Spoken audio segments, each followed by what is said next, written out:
SABC News Correspondent at the UN, Sherwin Bryce-Pease, joins us live from New York now with more on this. Sherwin, we understand that the debate before the vote on these two resolutions is continuing. What's the latest and what might be the real impact of these two texts that are currently being considered? Yeah, two resolutions that the UN General Assembly Mfundo is currently considering. The debate is continuing. They will debate until around 10 p.m. South African time, when we do expect a vote on these two resolutions. This has been broken up into two sessions. The opening of the debate started actually a week ago, last Wednesday, and it will conclude today once member states have finished speaking, and then go to the votes on those two resolutions, one demanding an immediate ceasefire in Gaza with other prescriptions, and then broadly the other one focused on reaffirming UN and international support for the UN Relief and Works Agency for Palestinian refugees, which has been, of course, undercut by the Israeli legislation that was passed by the Knesset in October. I can tell you over 100 member states are speaking in this debate, and that, I think, speaks to the importance of this. Among them was South Africa's Deputy Permanent Representative Martinus van Schalkwyk. This is what South Africa's representative had to say. Watch.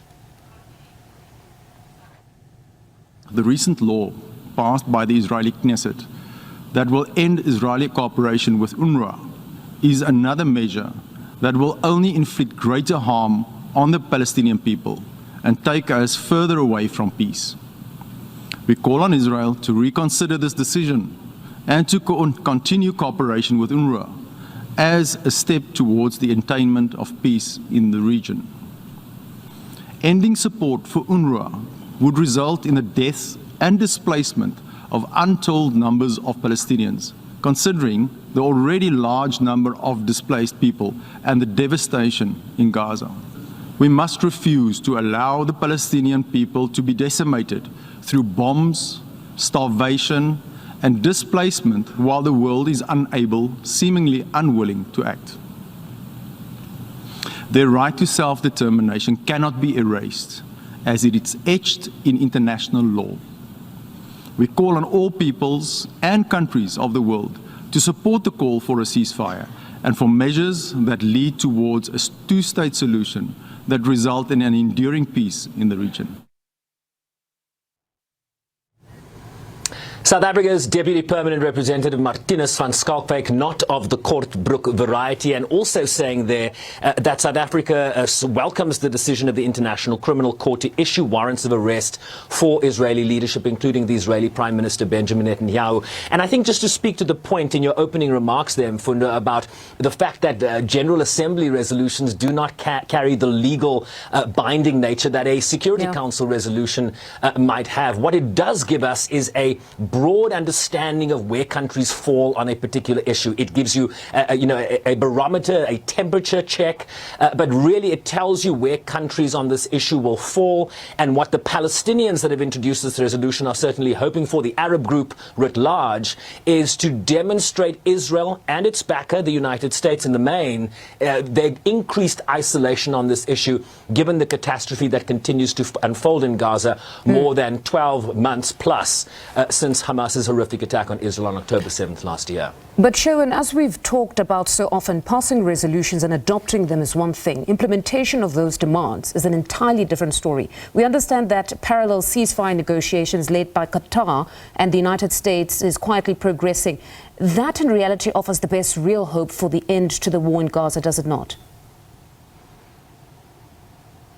It certainly does, right? And so one wonders, what is the point even to go through this process of negotiating a text, finding growing consensus, because you want the greatest consensus on a resolution like this or resolutions like this, and then it doesn't get implemented, right? So you get this demonstration of the international community's will, and then it falls flat in terms of not changing the calculus and the circumstances on the ground. What I will say to that is that resolutions of the General Assembly do inform processes elsewhere. For example, you will have seen South Africa quoting General Assembly resolutions in its case against Israel at the International Court of Justice, and we see similar iterations of these decisions being used in legal documents in terms of the ICC processes that are unfolding. But you correctly point out that there is a different game in town. It is the direct negotiations that are being led by the United States and Qatar between Hamas and Israel. And what we are hearing from the White House is that there is renewed momentum